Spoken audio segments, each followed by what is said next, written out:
What is going down, everyone? Welcome to the Hype Podcast, episode number 224. We got a new little setup going on here. It's still a work in progress. Thank you guys for tuning in here on Mojobreak Media. Make sure you guys hit subscribe. On today's show, we've got a lot of stuff to talk about. We're going to go over the Marx Cards PSA scandal. We're going to get into eBay is getting into grading. I know, it's crazy, so we're going to break that down. We're also going to revisit our 10 QBs at the beginning of the season, see how they fared through this season, and have a discussion on that. And we're also going to talk about how the Niners are going to trounce the Rams over this weekend at the NFC Championship at Levi South.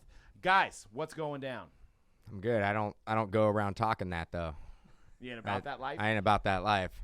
I'm about, just enjoying the game and not talking crap all the time. But that's obviously a Niner fan's whole deal. Well, it's hard to talk crap when you've lost 6 in a row against the 49ers. Feeling like you're going to be 7 there. I mean, hard to beat a team over and over and over. I mean, you guys barely won Week 18. Barely. Yeah, and I should add that probably the Niners, those wins were against Jared Goff, right? Not the great Stafford. Two of them have against Stafford. So, well, 1.5. I mean, you guys had a lot more on the table for a win in Week 18 than we did. Yeah. I mean, we tried to win. It's not like we went out there and we were like, okay, well, it wasn't like if we lose, we're not going to the playoffs. But it was the case with you guys. You guys lose that game, you guys don't go to the playoffs. You guys are not where you're at right now. But we'll see. It is what it is. I mean, hopefully you guys are all super bummed that you got blown out by 42 points. It's a maybe. It could happen. All I know is it's going to be exciting to be there. And, what an exciting run of NFL games that we had over the course of the last weekend of the divisional round. And I don't think it gets much better. I don't think we can ever top that. Leading up to the Mahomes versus Allen that's going to game. be tough. That was an incredible game. And Pat Mahomes, man, you give him a little bit of momentum. I mean, not that he needs it, but if I was a betting man, I mean, I love my Niners, but if I was a betting man, I know where I'd put my money. That'd be on Mr. Mahomes. Just keep the champagne away from his wife, and that's all you got to do. But we have a big release day in this hobby, Flawless Basketball 2021. You go over to Mojobreak.com and get into some breaks. The spots are flying fast. Cases are filling up quick. We did the first 3 cases this morning, and C-Rad will have some more coming out. I have another one tonight with the tiered random. And it's the last release of the 2021 season, the last rookies of LaMelo Ball and Anthony Edwards and Danny Avdija and all these rookie Tyrese Maxey. So Flawless is always a kind of a closure to the season, and what a way to go out with a bang. C-Rad, how excited are you about Flawless, and maybe go into some of the lineage of Flawless, why it makes it so great? Yeah, obviously first year of Flawless was 2012. I remember you guys, vividly. Obviously, at the time, I definitely couldn't afford it, but I know you guys did a couple case breaks of it. It was specifically only Dan doing that break, right?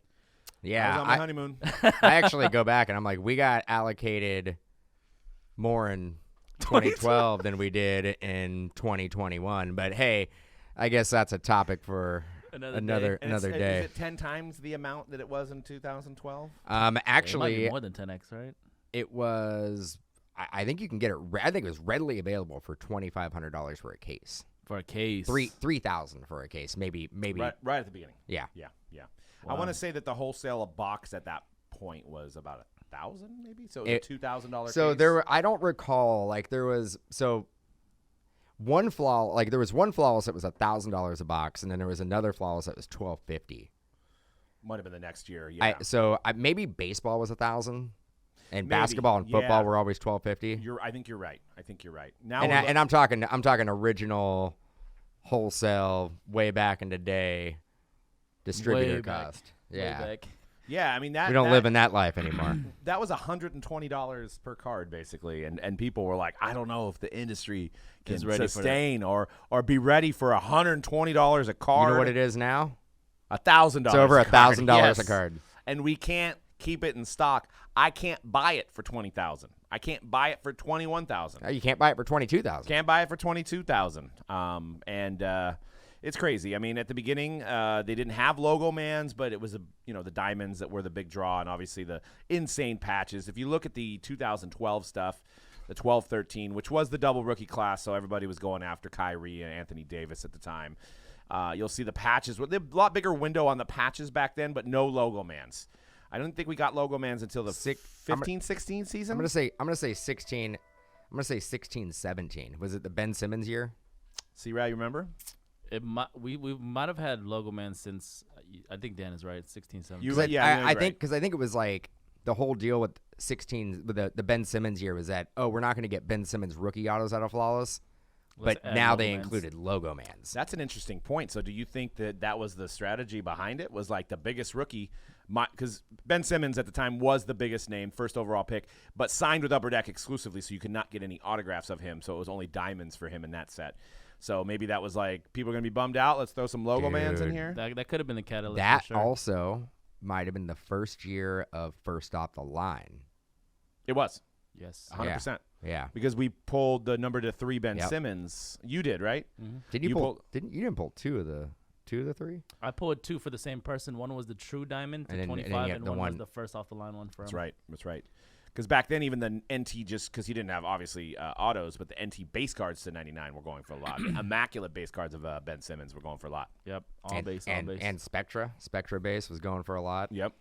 That was the chase, I think, at the time in the 16-17 product. And now who you got? You got McCollum and Murray, kind of that came from that draft class. A really good draft class when you look at it now. Mm-hmm. A really good draft class. But, I mean, Flawless for me, it's always an exciting time. My biggest pull of all time, arguably is the LeBron logo man, and that was from Flawless. So that's going to be, I'm obviously excited to rip it. And I was, we talk about this a lot and over the weekend, or talk about it with a couple of customers on the stream. Basically, I view Flawless more as it's almost, obviously you still want the rookie stuff because the rookie stuff is game worn, so that's kind of like a nice little bonus. Although, even though it's game worn, they still don't sell as much for the NT RPA. But I kind of view Flawless like more of a vet. Like you get some of the bigger vet hits, right? So because that same year I pulled the LeBron logo man from Flawless, and I also pulled it from National Treasures, but the Flawless one feels more premium, right? Than the NT one, even though it's still a logo man of LeBron James, right? So for me, it's always been a little bit more of a vet product to me, more than a rookie product, because again, at the end of the day, if you want a rookie patch auto, the best one is to get out of National Treasures. Right. So would you prefer a logo man out of National Treasures over Flawless, or would you prefer the Flawless design with the logo man on it? The Flawless logo man. Yeah, I think I would too. What do you think? I think I'd go NT because you have that history behind National Treasures, so I think I'd go NT. Well, are we talking about rookies or veterans? Because that switches it. Yeah, I would obviously go, a logo man for National Treasures rookie would be National Treasures for me, right? I would go both vet and rookie. Interesting. I'm with you. I would go with the vet. Like, I'd rather have a LeBron Flawless than a LeBron NT or Immaculate. I mean, we got to remember Immaculate has it too, right? Yep. Immaculate has logo mans as well. Immaculate would be third place. Dan will never forget about logo mans and Immaculate. He knows. Yeah, that. I've heard they exist. Haunt your dreams. Now, there is a new addition this year. They have the triple logo man that hasn't been done in Flawless, and there's a big one in there. There's a triple logo man of LeBron on the Heat, the Cavaliers, and the Lakers. Yes. Supposedly all game use patches from what I've talked to others about. So all game use LeBron representing all 3 teams he played for. Initially, I think I was way off when I said that card's at least $500,000. What do you think? What do you think that card goes for once it's pulled? 1.5. 1.5? Yeah. I'm at 1.5. I like how you're bringing up LeBron James logo mans because everybody at the table except you has pulled one. I pulled 2 Babe Ruths. You finally caught up on that, but you pulled 1 Babe Ruth.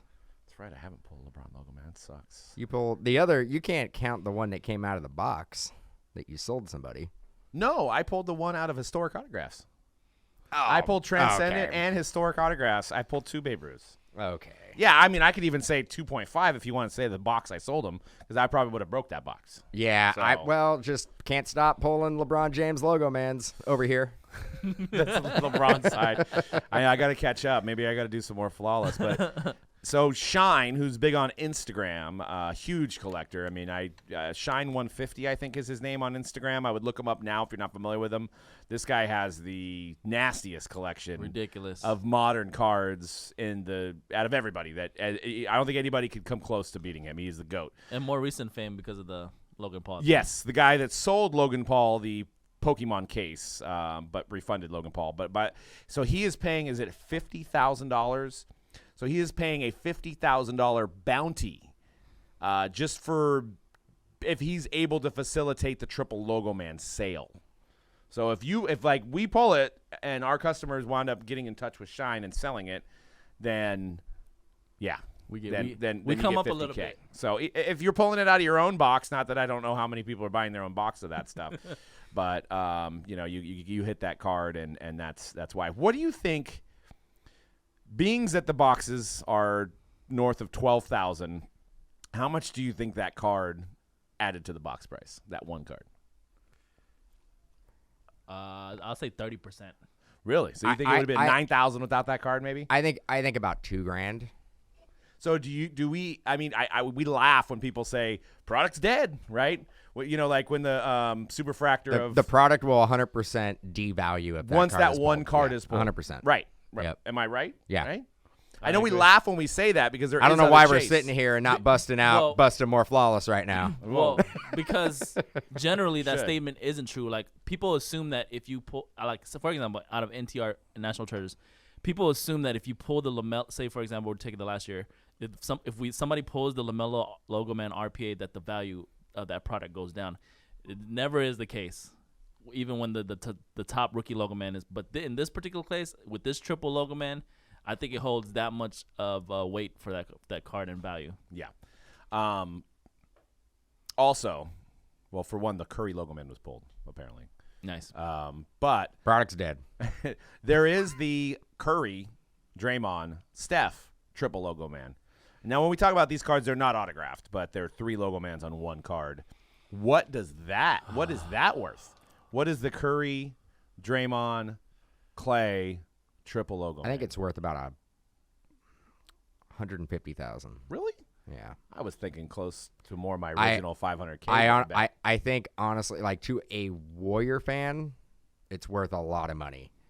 To just a super collector like Shine who has a ton of big cards, Draymond and Clay may devalue the fact that Curry is on it.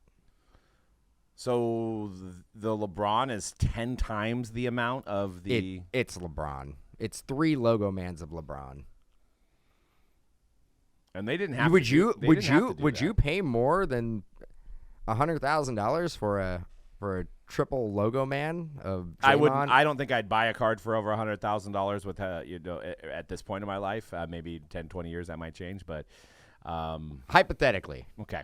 And take your Homer hat off for a second, and that you're not like you like Curry, you love collecting high-end cards, and that card is available for $225,000.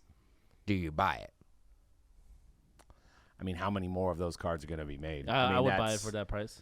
That is no, but you're a Boston Celtics fan. Like you care nothing about the Warriors. You're right. It has to be bought by a Warrior fan.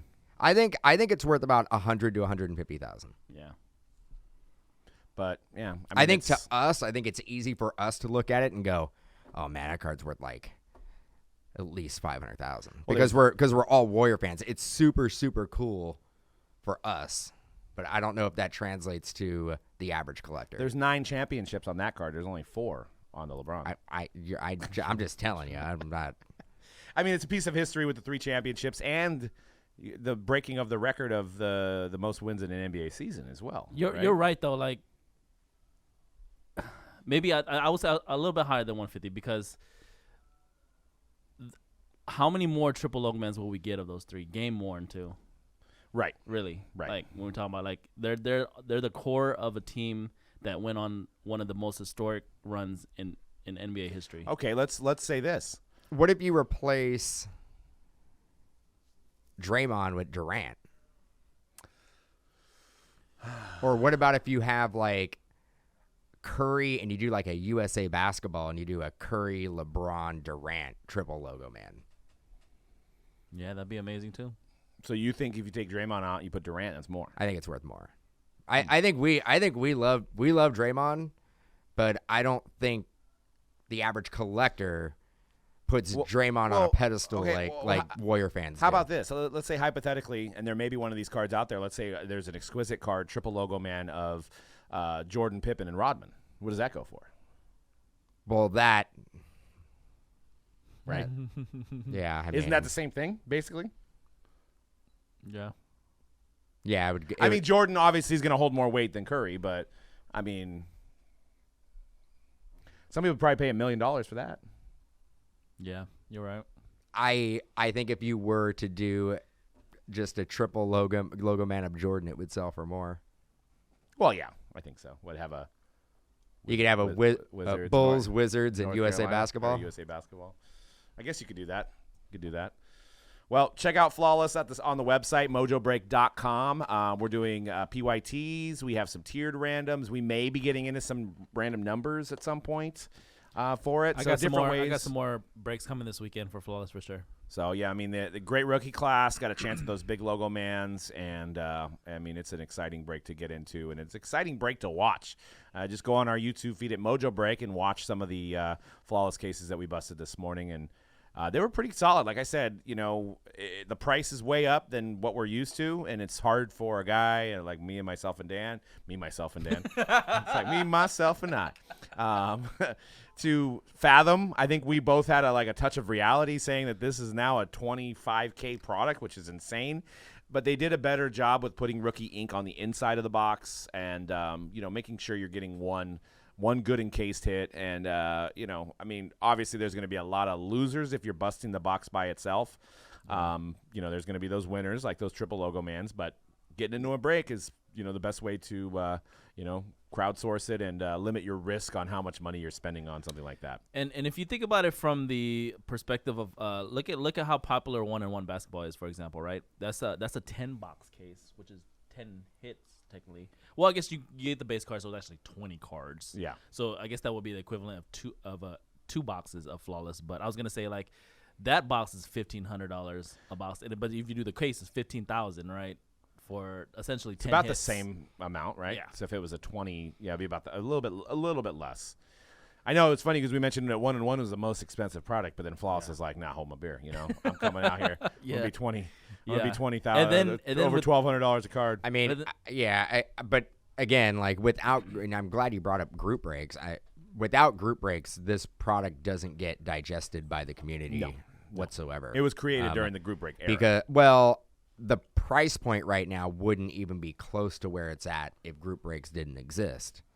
I mean, let's say theoretically there was no group break and somebody would have to go into a shop and buy a box for $11,000. That is not going to happen, right?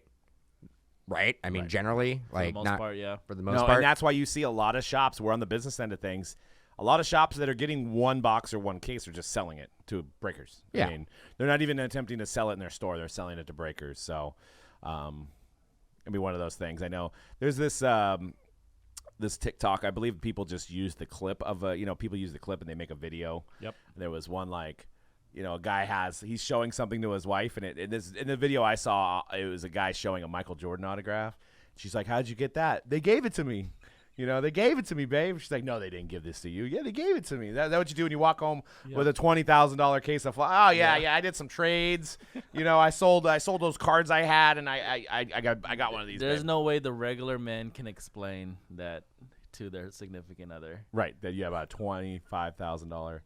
Yeah. There's just no way. You have to, if you're making under $200K a year, that'd be hard to explain, right? Yeah. You know, I mean, obviously, there's guys that make a lot of money and it's nothing to them, but the average Joe walking into a card shop can't drop that kind of cash. I would like to know roughly, if we were to break it down, how much of the percentage is going to be digested through group breaks and how much is going to be digested as personals. I mean, like 95% of the run will be digested, opened up through a group break avenue, and maybe 5% through online personal rips or in shops. And I would say 1% of that 5% would be U.S. and the rest would be overseas. Yeah. I think the big ballers that are overseas that buy cases and cases and cases. They devour high end overseas. Yeah, and they'll just throw away They'll throw away anything that's not LeBron or rookies. Adrian Dantley. They're just like leaving it at the shop. They don't care. They don't want that card. So let's move on to some news that is very interesting to digest. eBay launches its card authentication service. They've partnered with CSG. So I don't know where you'd rank them on the collectible pedigree of grading services. Some may say 3 if you go PSA, BGS. CSG does everything, though. They grade coins. They grade comics, which I think is what they were known for mainly was comics. Yep. They were recently purchased by Blackstone. Blackstone, not the grill. I know I'm hungry. It's almost dinner time. It ain't that kind of Blackstone. It's a firm, and Michael Rubin, the owner of Fanatics, is part of that group. Wow. Well, what they're going to do, so if you sell a raw card on eBay for over $750, before it gets in your hands, it will be sent to CSG first. So expect delays on anything over $750. So they're going to look it over, make sure it's authentic. It's not a reprint. I believe for no extra cost, they're going to put like a similar to StockX, this is an authentic card, and then send it out to you. And I think the plan, and this is allegedly, I don't know, they're going to probably come out with stuff. I think they're going to offer a grading service to the buyer. So, that's a heck of a way to compete with PSA and BGS. Yep. Is to say, hey, congratulations on your Steph Curry flawless autograph that you won for $20,000. For an extra $40, we can go ahead and grade it and slab it for you. You know? The logistics seem like a nightmare, though. It seems like it's going to be, like, when you say expect some delays, expect, like, you may not see your card for a month. Right. Yeah, we don't know. I don't know if they know how much cards are being sold. They better have, 100 people ready. I'll tell you right now, and I use StockX to buy shoes a lot of the times. And when I buy my shoes from StockX, I usually don't have them in hand for 3 to 4 weeks. Because what happens is that the seller sends it to StockX. StockX puts their little stamp and their little keychain tag on it, showing that it's authentic. Then they ship it out to me.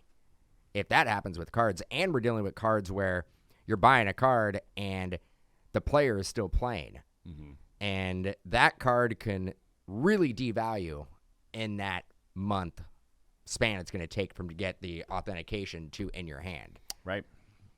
So what about, and I think they're doing this because they're like, well, now you can't do a chargeback and say item is not described. Yep.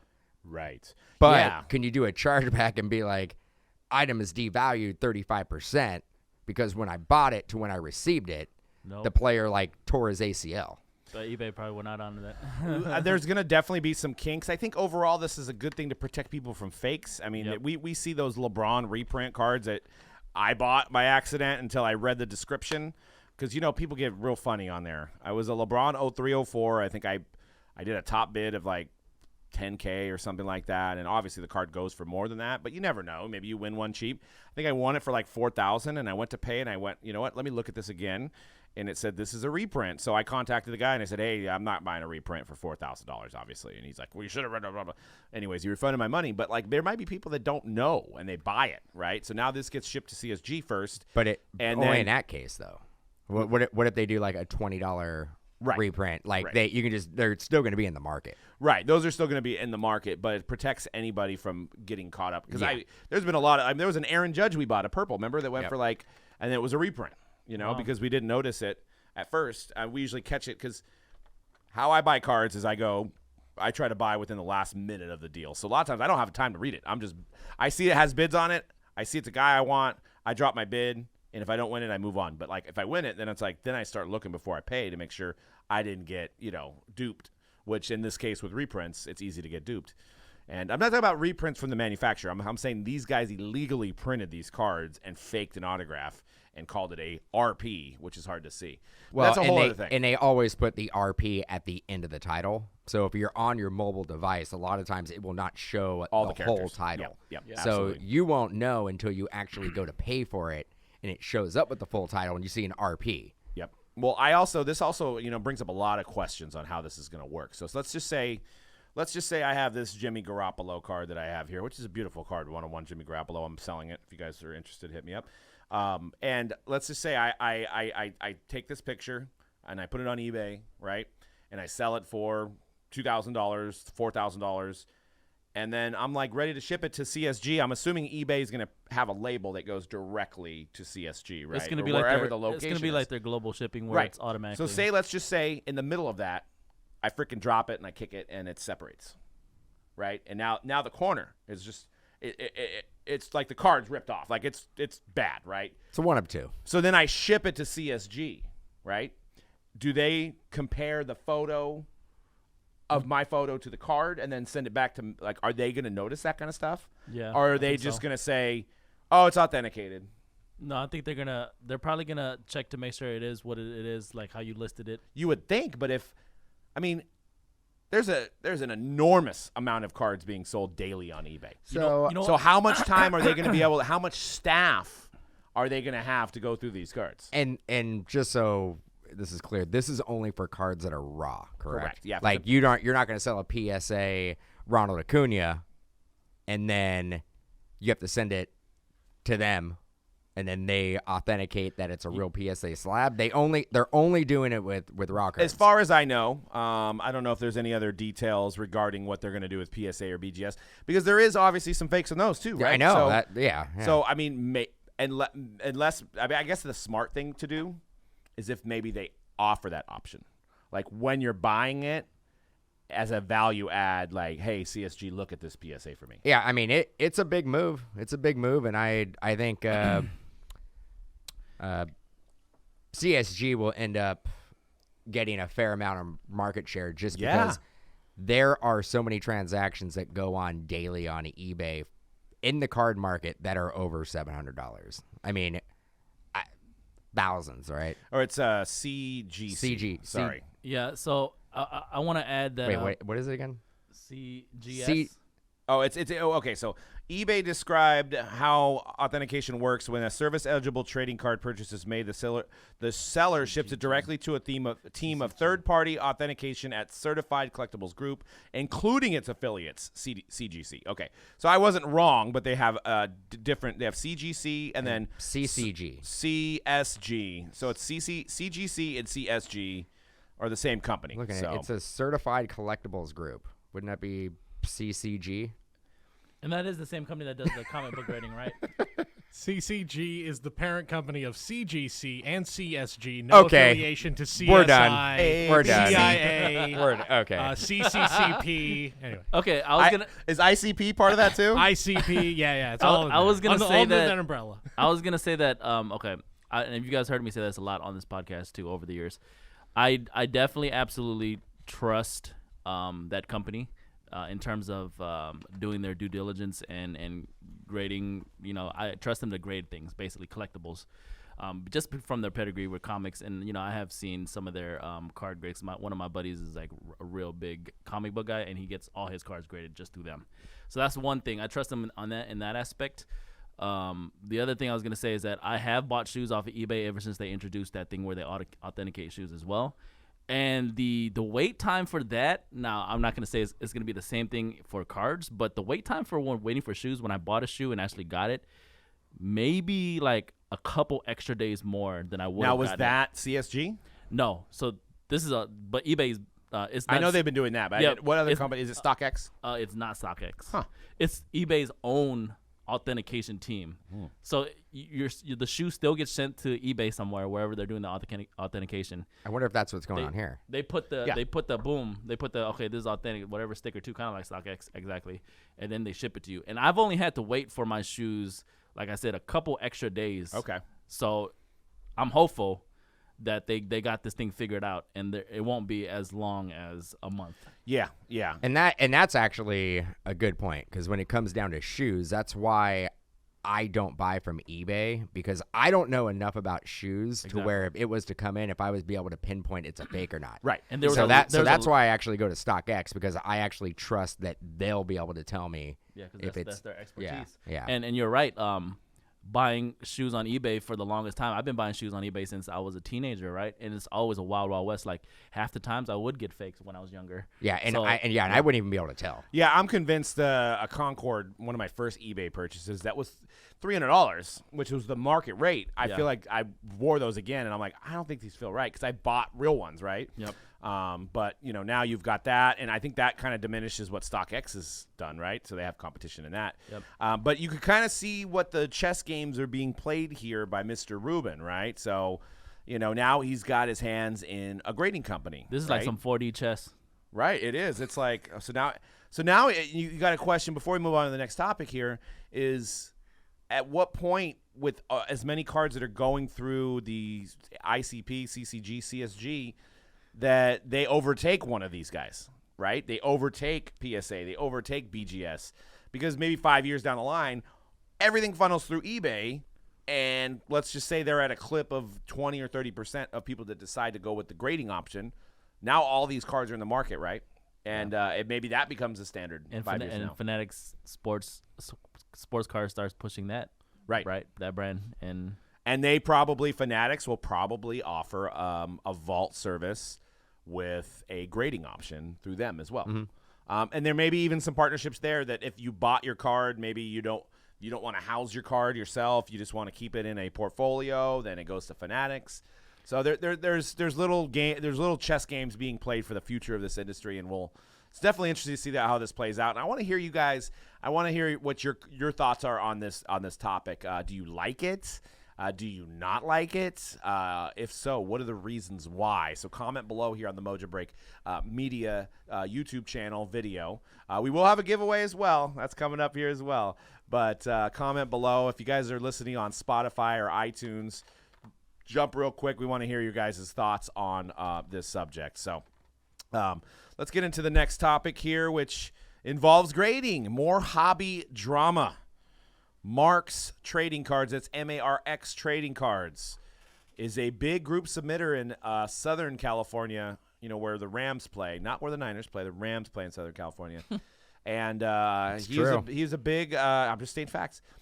He basically, in the Lou. He basically got a bunch of submissions. He racked up a bill of $1 million. Cool. In submissions of other people's cards, including Card Collector 2 submitted some cards through him, and other big dealers submitted cards through him. And when PSA said, okay, cool, your cards are graded, because you guys know how PSA works. You send it in. You don't get charged until the cards are graded. So with that backlog, some people probably didn't get charged for 6, 7, 8, 9 months until they got around to doing it. Well, Marx Cards was on the hook for $1 million, and he said, I don't have it. Sorry. I spent it. My bad. I'm sorry. I apparently he invested in a shop. He's got a big YouTube channel that he's got camera guys following him around and everything. And last thing I know is I think he claimed bankruptcy in this situation because he wasn't able to pay this, and customers paid him in advance for this service, and he couldn't make it happen. So. Which begs the question, why use group submitters to begin with? I've never used a group submitter. I've never wanted to be a group submitter for this reason. Not the reason that I couldn't pay. Just it's a lot of work and it's a lot of trust for me to hold your cards that you pay me $20 to submit a card that's worth $5,000. I lose your card in the mail. Then I'm on the hook for $5,000 and you gave me $20. It just doesn't, to me, it doesn't seem like a good business model for me personally or Mojobreak personally. I think Dan can echo that, right? We've always said, how do we get involved in doing the group submissions? And we've had a lot of customers asking us, and this is one of the reasons. I don't want to mess up your cards. Your cards are valuable to you. And you give me $20 and something happens, a lot of times these things are irreplaceable. I mean, thankfully, PSAs came out with these people's cards, and they're going to work to get the customers their cards. I know Card Collector 2 flew out to PSA, paid an extra $120,000 that he already gave Marx Cards to get the cards back for his customers and make it right and make his customers whole, which was the right thing to do. It was kind of the only thing to do, though, Only right? thing to do. Yeah, absolutely the only thing to do. But there's, I mean, a lot of people don't have an extra $100,000 laying around to be able to do that. Right. But I mean, we should truly just reenact how ridiculous going through a group submitter is, right? I got the Sean Mannion right here. I mean, this is one that you would absolutely want to get graded. It's a 1/1 Superfractor rookie. Boom. Probably one of the best cards you can get. Not only of Sean Mannion, but just of any football In player. life, yeah. But I mean, reenact. I need to get this to PSA, and Cody over there, working. He's PSA. He's the grader. PSA. Yeah. All right. I'm gonna give this to Doug, and then Doug is going to give it to Conrad, I'll mail it for you. and then Conrad is gonna get it to Cody. And don't throw it. That card, Well, that's essentially what happened. Mark's card threw it to PSA. But and I it mean, hit the floor. Why get so many people involved? It's already a huge liability to send your cards in through FedEx, UPS, USPS, whatever carrier you're gonna use, and get it to the destination of the grading company. Why would you want to put two other companies involved?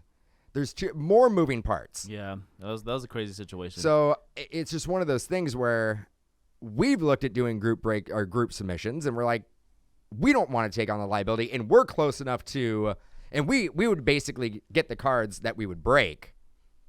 And if you wanted them submitted, we are a 5-hour drive, 1-hour flight, 1-day ship to PSA.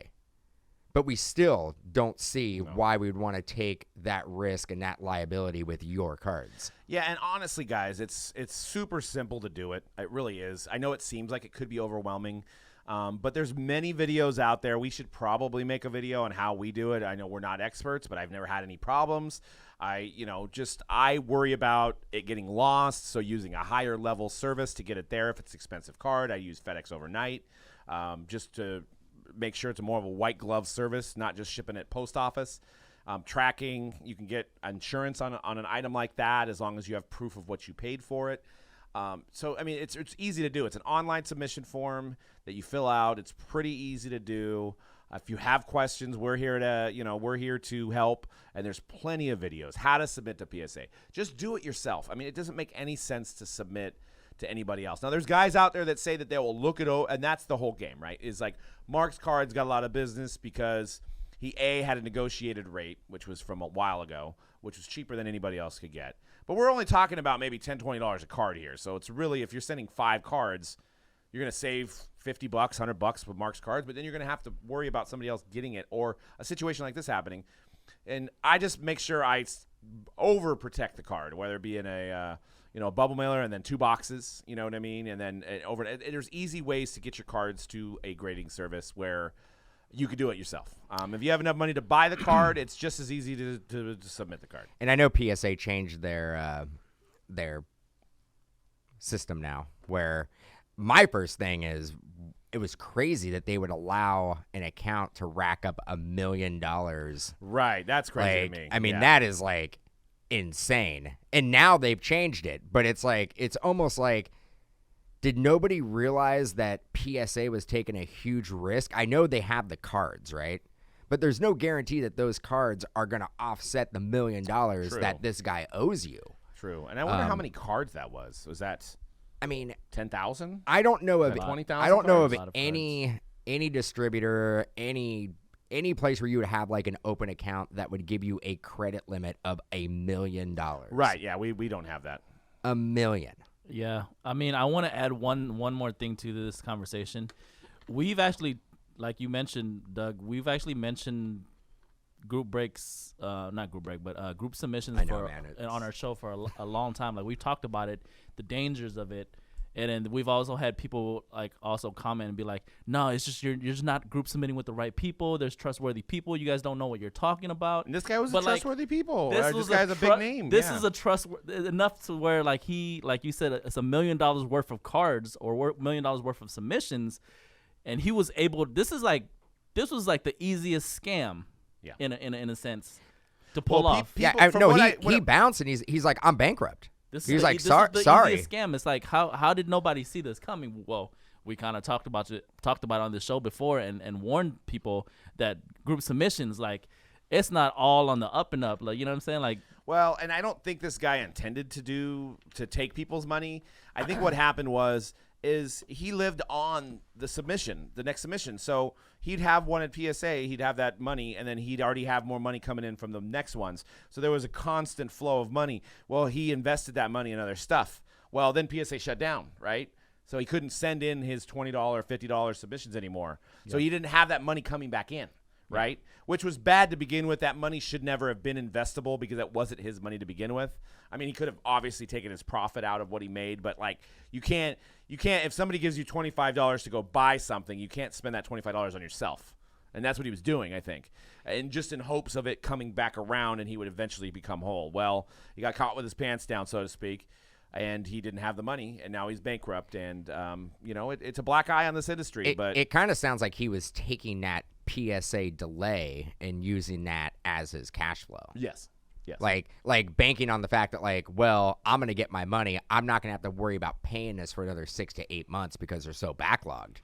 So I'm just going to keep on having the money train come in, and I don't have to worry about paying it because when it gets done, and then I'll pay it.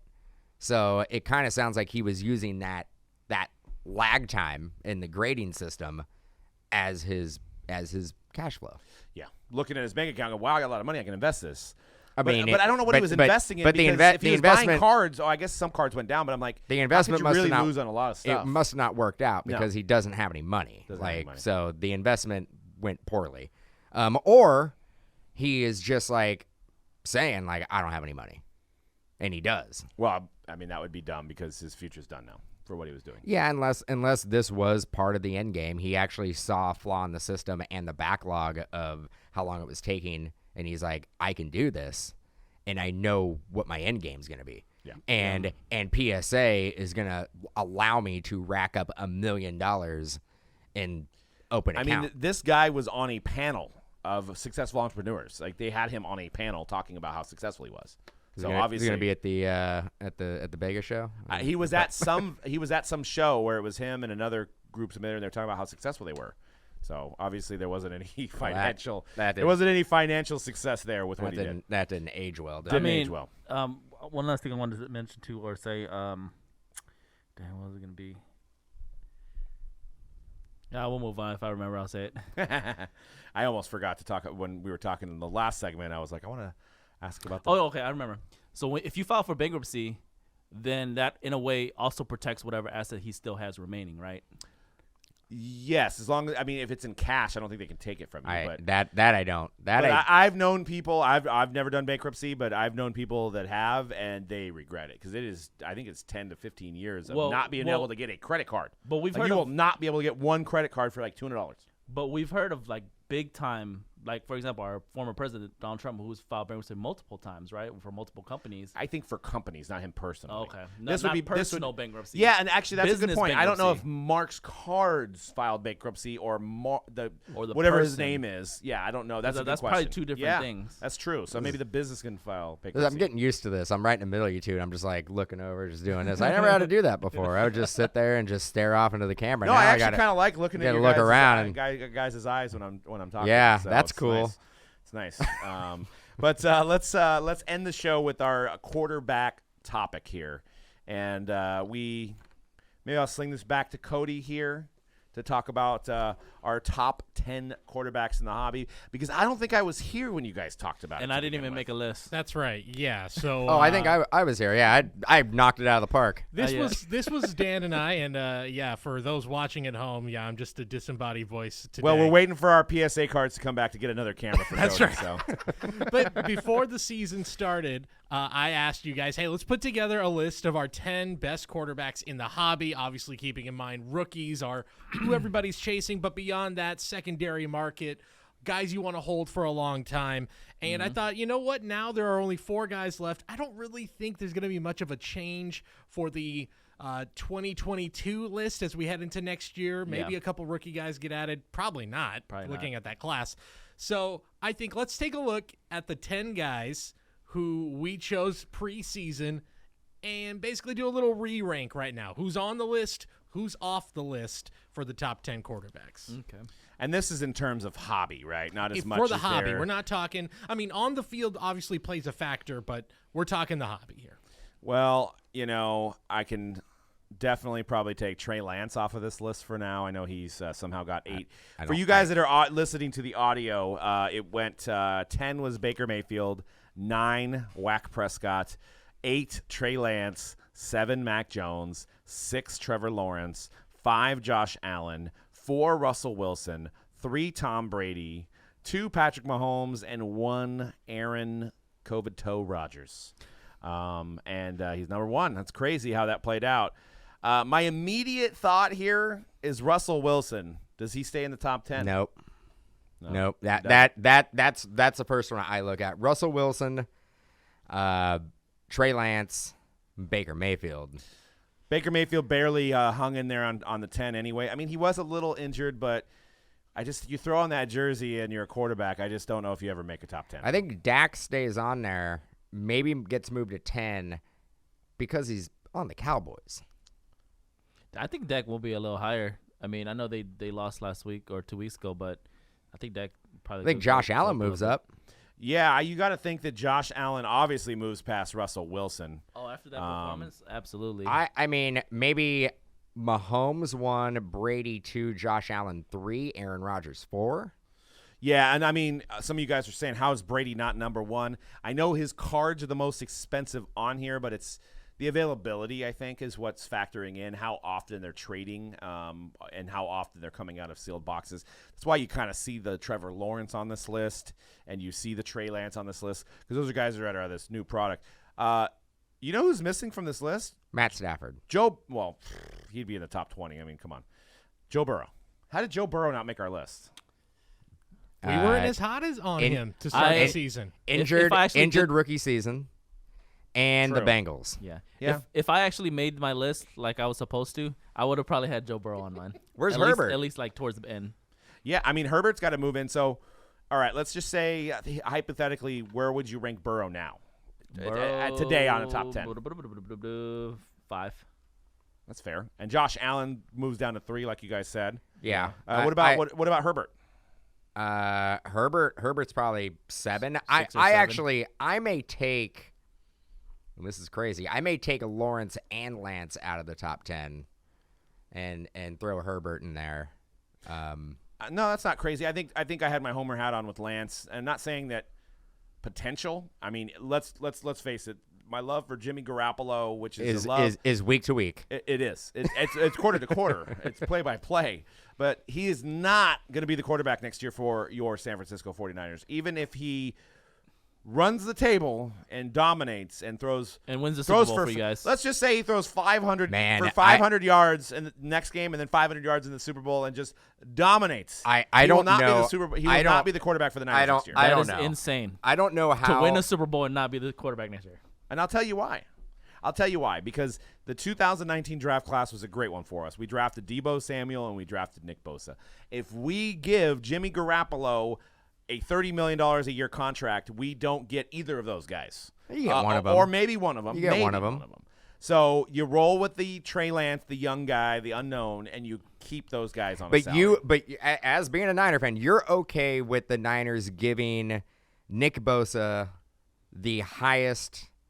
He'll be the highest paid defensive lineman in the 100%, league. yes. And Yep. Deebo Samuel will be the highest paid receiver in the Yes, league. yes. Okay. 100%. You realize that there is a salary cap. Yes. That if you have 2 of those guys who are in their positions Fred Warner is gone, right? He's already extended. He's already under contract. Dre Greenlaw, he's gone. Well, we'll see. We're going to lose some of them. Tart has to be gone at some point. Like you got it. You can't sign everybody. Well, but you absolutely can if you have Jimmy Garoppolo on the team. You're on a rookie contract for Trey Lance for 3 more years, so you have to take advantage of that. And that's the new way of football. I get that, but I don't think you could sign both Deebo and Nick Bosa at the contracts that they're going to probably demand and put any type of team around those guys. It's going to be tough. I mean, but then you got guys, you got the LA Lambs that have Von Miller and Jalen Ramsey and Aaron Donald and Matt Stafford. Okay. So there's ways to figure it out. We got Odell Beckham for $700,000 In crypto. Actually, in and Bitcoin. it's worth $37,000 now. Yeah. Yeah. So, but that's not on the Rams. You can't be like. Hey Odell, all you gotta do is hold, bro. Hold, my friend. Hodl. And then Von Miller, he cost us a second and a third round pick. Are we going to sign both of them? Probably not. We'll probably sign one of them. We didn't give anything up for Odell Beckham. Odell Beckham came to us and signed. Yeah. He could have signed with anybody. He was thinking about the Niners, but he was like, I want to go to a winner. So it's the LA. You don't get as many endorsements, and there's not a lot of studios in San Francisco or better yet, Santa Clara to go to. And why? make How is money. that? How is that the Rams' fault? It's not, but that's why you don't have a lot of fans because we don't LA have fans because they like watching movies. No, well, probably going to shows out there because LA is a melting pot of people that have moved there from other parts of the country. That there's not diehard LA Ram fans. Plus, so's the Bay you guys Area. moved to St. Louis at some point. Any remnants of your fans left. And the real other fans. the real reason why the Rams are still trying to gain a fan base in LA is not the melting pot conversation. It's the fact that the team was there, they left, and that's where the melting pot, the people who come in after that, if they're football fans, they have to pick a team. Well, they don't have a team to pick that is there. So they become a Niners fan, they become a Cowboys fan, they become a Steelers fan, they become a Green Bay fan. They're not going to become a Rams fan. They're in St. Louis. Now the Rams are back. It's going to take about 10 to 15 years to build a strong fan base. But you look at the Dodgers. The Dodgers have a pretty strong fan base in L.A. You go to a Dodger game, granted, they don't get there until the fourth inning, and they're pretty much out by the seventh inning. But that place was sold out. Like, every ticket was sold out. I just came up with something, Dan. I am so confident in my 49ers this weekend that I would like to make a bet, and I don't even need the point spread. So, whoever loses has to wear a clown face next week. Red nose and all. What do you mean? What do you mean a clown face? Paint your face white, red nose. Could you just wear a mask that's a clown? I don't think it gets the same effect. Dude, I'm not. I think painting. we got.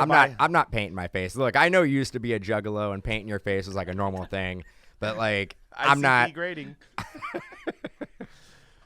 So you're not feeling confident. You don't want to paint your face. I don't think I can get a mask here. I don't want in time for next week. I think I can get face paint here. Next week. You gonna do my makeup? Oh, it doesn't have to be perfect, right, Cody? Well, I know my knowledge of clowns is you cannot do someone else's clown makeup. You have to do it yourself. You have to do your it has own to clown be a makeup? unique thing. I don't know why I know this knowledge, by the way, but that is look it up. We'll Google order it. a red It's a real nose thing. and white face paint and just cover your face. How you're going to is be the one that- doing it. How is You're that? gonna- How is that clown makeup?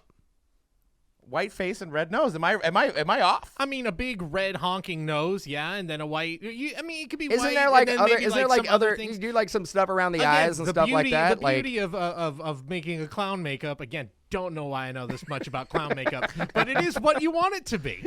And we could order. I mean, my head's fairly large. I don't know if it would. Well, I won't be wearing it anyway. But a red curly hair. No. wig. You do the rainbow hair, right? Yeah. There you go. Yeah, you See, can do now rainbow you know. afro if you want to Yeah. do that. Yeah. I mean, what do you guys? I mean, I think? would just wear that out to the club you though. could I mean, I don't have to. You could just look like Krusty the Clown. If Yeah. you want to just make it easy, just look up Krusty the Clown, look like that. He knows he's gonna have Get to the- wear it. get That's the- why he's get doing the it. That's big why he's blue in wig. fear of it. He knows that I it's don't, not dude. gonna happen. I don't. Whatever, dude. Whatever. I'll do it. Deal. We're shaking. I mean, we're air shaking. Yeah, I'm not. Anyway, where does Matt Stafford rank on your top 10 QBs in the hobby? Yeah, I don't even know how you're saying he's cracking the top 10. He's about don't to. even- He's about to get into. So I senior gotta. home. I wait. So we would have to wear it all day, or just for the hype? Just for the hype. Okay. I'm gonna spend like 2 hours doing my face paint if I have to do it. You too. Yeah. You got to do it. You got to do it well too. You can't just be like Maybe a nose that lights up or something. I'm gonna buy it up. I'm gonna buy right now on Amazon. It's gonna get here. Hopefully, it's gonna get here in time. I'm buying it right now, so I don't forget. Clown. Well, you want to get it because if you ever go to the Hall of Fame, that's what you're gonna be. You dress up as. You mean the clown show? Yeah. Just as I know some of you guys were like, "Where's Doug's Bonds rant?" I'm over. I'm tired of it. But I will not. If we're talking now, if we're on a break and we're like, "Hey, is Mike Trout a Hall of Famer?" That's the last time I'm gonna say it. I'd be like, is Mike Trout getting into the clown show? That's how I will refer to it from now on. So it will be the clown show whenever it comes up. Like, David Ortiz went to the clown show. So that is how I will refer to it. I've also said that if and we have to do a fair amount of like events and stuff like that, and we ever have to do a work event and it's at the Hall of Fame, I won't be going. Well, if Mojobreak goes, somebody else is going to have to go. I guess me and Cody's going to be making that trip to the clown show. Hey, happy to go to Cooperstown. Yeah, great little town, fun place. I bet it is. Love it. I don't recognize it. Doubleday Field, lovely that spot. we can agree on. I don't recognize it either. It's I don't recognize that place. No idea. Oh, I ordered it to my house, so I'll have it. I hope that's not I hope that's not a sign. I ordered it to my house. Anyways, well, I think that's Cody. Let's weigh in on the on who you would add and who would be bumped down on this preseason list. Burrow's in, Herbert's in, Baker, bye-bye. Sorry, Dak Prescott. See you later. What? Yeah, I think he's I'm not with a you. top 10 for me. But before you just hate on Dak, if Dak makes that play and ends up winning that game against the Niners, he's in the top 10. It's like the quarterback sneak heard around the world. Like he played like crap that whole game. But I mean, it counterpoint, wasn't just that one play. He didn't make that play. No, he didn't. So but that's why he's there. I'm sorry. Yeah. And I get it. I know. It could change really easily, but he's still not I don't know. We've had enough time with it. He's had enough time to get there. He's not in the elite conversation for me anymore. He's not in the top 10 conversation, I should say. But yeah, Herbert and Burrow are easy adds. I'm still putting Russell Wilson in this list. Maybe not top 4 anymore, but I feel like he was not healthy this year. If he's healthy again, he's still among the best in the league. So, but Burrow and Herbert, those are the ones I feel like that are the easy. Man, no way Herbert's over Dak, dude. No way. Yeah, easily over Dak. It's not even a question to me. Getting back to Wilson before we let this go. How much if Wilson does change? I don't like Dak anymore. I liked him at the beginning of the season. If Wilson leaves Seattle and goes to Denver, does that affect? How does that affect his hobby value? Does that make his hobby value go up? Does it make it go down? Wins, baby. I mean, that's what you got to do. If he wins, then it's going to affect his value. I don't know. I don't like to. If I was even this card here, it was hard for me to buy because I'm a Niner fan. I think you're a Patriot fan, and that's a Patriot card, right? Because you love Which the is Patriots. a two-time Super Bowl winner. He's going to get the third one this year, but it's hard to see my guy in another uniform. I want to see him in the uniform that he's currently on. So that's the tough part about that. But I wanted to tie this into a giveaway for this upcoming week. Another $150 in group credit. Guys, got a comment below on the Mojobreak Media video of this episode. If money wasn't an issue and you were starting a PC, assuming you didn't have a PC of any of these guys, who would you go all in on quarterback-wise? Who would you push all your chips in That's good. as an investment? Yep. And I'm actually going to do a roundtable here really quickly as well before we end the show. We're going to start with C-Rad. Who would you push your chips all in on? Bro, this is 1,000% should be everybody's answer easily. Patrick Mahomes. And it pains me to say that. Trust me, it pains me to say it. I can't But dispute it. I was going to say this at the beginning of the show. I came to the realization after watching that game on Sunday. All right. 4th year in the league. 3rd AFC Championship win at home, or gonna have their host a 3rd AFC Championship game at home in a row. By the way, I realized that my Raiders are never gonna sniff the Super Bowl as long as Patrick Mahomes is playing in the NFL for the Kansas City Chiefs, which should be probably another 20 years. So I'm done. We're not gonna beat Patrick Mahomes. So invest on Patrick Mahomes if you have money. And as much as I want to talk, I just want to add to that before we have Dan make his pick, is if we beat the Rams and then I have 2 weeks, if the Chiefs beat the Bengals, which I would put money on that. I got to be like, how are we going to beat Mahomes? But we got Bosa. Well, Mahomes can run from Bosa. Like, Just be happy you're there. Yeah, that's the thing. Just be happy you're there. It's The typical Niner fan is just like, oh, what are we gonna do? Just be happy you got there. We have got there and lost twice I think C-Rod be happy if the Raiders got there. Listen. And I get it. Like, Bills fans are heartbroken. I get it. Like, you're like, if we had just won that coin toss. But, bro, he had 13 seconds to score on you, and he did it. So just count your losses and move on. You're not winning in the AFC against Patrick Mahomes. Move on, Bills fans. Just like Raider fans will have to. Push your chips in. Who are you getting? Well, opposite. Josh Allen. I think this is the last time that Patrick Mahomes beats Josh Allen. I think he is. Hot take. I think he is. He is going to control the AFC for the next 5 years. Nah, he's the Manning to Mahomes Brady. No. That's it. That was the last time that in a big game, in a playoff game, that is the last time Mahomes beats Allen. He's incredible. I mean, they'll need to add some pieces there. I can't really dispute that either. I think my pick would. I have to go Patrick Mahomes there. Yeah, I mean, a part of me wants to gamble on Trevor Lawrence, though, man. I mean, it was an up and down season for me with Trevor Lawrence. There was parts of me that was like, this guy's garbage. But there was just something about that last game, and we've seen it before. It's where you just have a bad season. Urban Meyer was there. There was his running back got injured. They didn't have a lot of weapons around him, and then he knocks the Colts out of the playoffs and plays tremendously and goes into an offseason where they're probably going to add some pieces for him. Maybe Etienne comes back. And part of me wants to push it in. I know his prices aren't cheap, but like that's where I feel like if I was gambling, I'd go with Trevor Lawrence.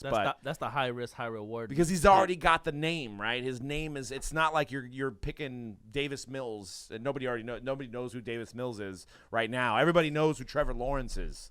But the safe bet for me would be Patrick Mahomes. I don't think you can lose on a lot of his main Prism cards if you're feeling froggy and doing NT. I thought you would have for sure gone Trey Lance because Trey Lance is pretty much has a starting job next year. The Niners have gotten to the NFC Championship game, so it's not like they have pieces already there to get far in the playoffs to win a division. You're basically throwing it out there. The Jacksonville has no pieces. Let alone like. And I see that. I mean, the only reason I didn't is there's two reasons because I can't always be a homer. No, I got to be able to be a homer are, sometimes.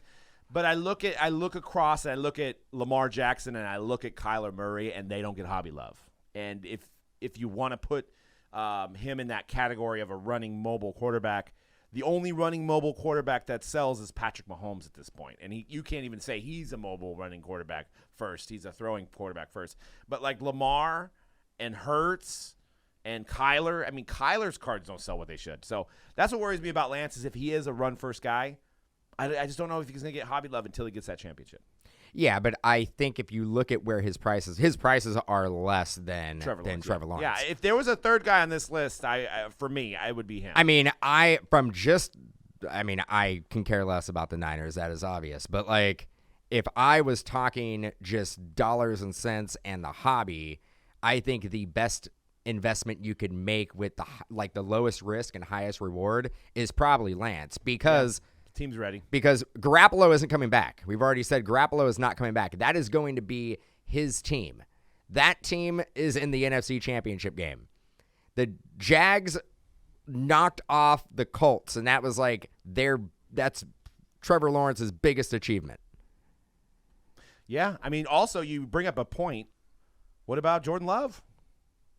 Probably going to be the starter, right? That's on the cheap. I know he didn't look great. I don't think Rodgers leaves Green Bay. I do. I don't think he leaves. I know we're running short on time. I want to get Cody's pick. If you're pushing your chips all in the middle of the table, who are you going with? First of all, our winner for last week, Aaron Dale, by the way. If you want to hit us up on the contact form, mojobreak.com, let us know your contact Like from info. Frozen? That's wow. Wow. You're right. You're absolutely right, Aaron. Anyway, You know I have daughters. it's for the kid. Yeah, I have no I idea. should Doing it have for caught the up on kids. that too. Damn. Who? What again? Aaron. tell you after the show. Arendelle. Aaron Dale, congratulations, you're the winner. And yeah, Isn't that the Sharks' former backup there's goalie? Aaron Dell also. Yeah. Aaron Dell. Oh, there you go. Oh my God. Wow. This is anyway. Who played on the ice and ice is frozen? There we go. Oh, look at the tie-in. Anyway, any quarterback on this list, right? Yes, or And one that's maybe not even on this list. Unlimited budget, right? Unlimited budget. It's Tom Brady. Like, I know that's a boring answer, but it's Tom Brady. Like, I know maybe the ceiling isn't as high, but also Patrick Mahomes is the only guy here that can reach Brady prices one day. But Brady's already there. Yeah. And I think it's only going to get better. I think- Yeah, I'm Cody's thinking- going with the Google stock approach, But see, right? I'm Yeah. thinking Blue like, chip. but I'm thinking Super blue return chip. on Yeah, investment, right? Yeah. Like That's I'm how I thinking, was thinking too. I'm but- thinking about like, yeah, you buy a card for $100 and then you sell it for $2,000. Maybe the profit margin isn't quite the same, but I think it's the safest bet. Yeah, I mean, Easily. you're never gonna lose by investing in Tom Brady cards, but you're never going to make a bunch of money on investing in Tom Brady cards. Well, now I don't know about that. Now I'll say like 20, 30 years from now, it's gonna be ridiculous. how much Right. Tom Yeah. Brady I mean, is. yeah. I can't see it going down. So I ain't about that 20, 30 years. Let's. But for me, yeah, the reason I went Mahomes is because he can get like Cody could was saying, threaten Brady's he can records, He yeah. can get to Brady's level. As ridiculous as prices are, Josh Allen. Oh, Josh Allen, dude. I do like Josh Allen. Let me ask you a question real quick before we go. He literally Who had had the- a like, perfect Chiefs- playoffs. Yeah. Yeah, but Chiefs have had arguably the worst defense in the playoffs, right? Out of any team. Like, so it was really the Patty show. The offense, like, I get it, their offense is potent, but they have a really bad defense. But Bills' defense are actually was pretty decent Pretty good. for the majority of Pretty the year. good secondary. Except for So- that game, yeah. So I'm thinking like, man, if the Chiefs shore up their defense, bro, are we sure Josh Allen is gonna beat him next year? Dude, if I can pick any quarterback in the league right now to be on my team, the Rams. If they were like, you could pick anybody available, who would you go with? I go Josh Allen. Bro, I've seen the go Bills lose Josh. this season to like teams like the Jets. This is what I'm worried But about. I don't think it was him. Like, he does everything. Yeah, because they started off good and then they went on a big slide, right? So I mean, Which was the the Chiefs case- started off bad too. Which was the case last year too for the Bills. Bills started off hot last season. Middle of the season they had like some. So I knew that they would bounce back, the Bills, this year as well. But they like there were some games where you're like, oh man, they look kind of bad, bro. But we're not like talking about the full team. We're talking about the quarterback. Yeah. Like Yeah. I mean, Josh Allen But he's gonna in need his the help. 2 playoff games, he had 9 touchdowns and 0 interceptions. He also, you know what I like about him before we end is he doesn't look like he's going to break. Like he just is a built guy, right? Mahomes is a little bit more on the, I don't want to use the dainty. I mean, I guess is the word that comes to mind. It not like dainty in a bad way, but like compared to Josh Allen, he's far more okay. dainty. I've watched enough games where like Mahomes gets hit and then he like will kind of hobble back to the sideline. Yeah. You don't see that with Josh Allen. Josh Allen can get He's hit built. and he just gets up and he's just like, cool, man, I'm back, going back to the sideline. You don't see him like, there's a lot of players that do that. They get hit, and granted, like, football's a rough sport. I get hit one time, I'm probably like asking for the cart, like regardless. I'm like, I need a cart, like get me out of here. I can't move. And I think there was an interview with him this weekend that he said, I'm literally a 12-year-old in a grown man's body, and I just want to play. Like, I just come out, and as Josh Allen said, he's like, I just want to play the game. Granted, when love he it. does take off and run, if I was a Bills fan, I would be terrified because he doesn't slide. He like goes head first. Like, Yeah. I don't want my But quarterback he's built doing for that. He's like yeah, Ben Roethlisberger. yeah, younger. quarterbacks are built for that. But like in 3 years, then you start getting into situations where you start popping up on that injury report. Yep. Well, that's going to wrap up our show, guys. One thing to mention, if you are a football fan, we have Immaculate Football coming out this Friday. That is one of my favorites. It's got everything you want, whether it be shields, jumbo memorabilia, Man, triple autos, dual autos, acetates. It is a fantastic set. Fantastic product for breaking. So join us on Friday for that. But also check out Mojobreak.com for any of your breaks. If you're getting into soccer, if you're getting into racing, if you're getting into NASCAR, baseball, we've got it all. Everything is scheduled. Everything is guaranteed to fill. If you're looking for sealed boxes, head over to mojobreakshop.com. Also, if you want one of these Mojo shirts, they'll be up on mojobreakshop.com, the new limited edition Vegas version. C-Rad's got it represented as well. And those will be $29.99, and a very limited amount of those made, like under 400 of those made, and that depends on what size you are. So definitely get in on that and show your love on the Vegas-style Mojo shirts. And that's it for this episode. Make sure you hit subscribe, and we'll see you on next week's episode of The Hype.